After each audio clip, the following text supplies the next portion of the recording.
خوب یې د خندا سره تړلی دی، خوب یې د خندا سره تړلی دی، ژوند یې د رڼا سره تړلی دی. تشې دعاګانې چې اسرانه کې درد یې د دوا سره تړلی دی، او خیر ترې د جوماته بهر مه غواړه، شر یې د ملا سره تړلی دی.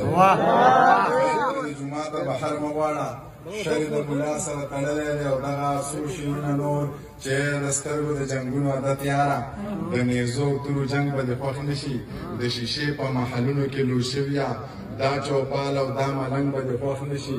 جار د پیو د پیروي په شان سپینه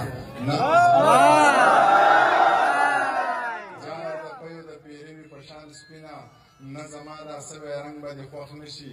تا ټول عمر د انګورو اوبه څښلي، د تیرا د غرونو بنګ به دې خوښ نه شي. ټول عمر د انګورو اوبه څښلي، د تیرا د غرونو بنګ به دې خوښ نه شي. په صراط مستقیم روان ته وایه، منیر جان لوپر لپنګ به دې خوښ نه شي.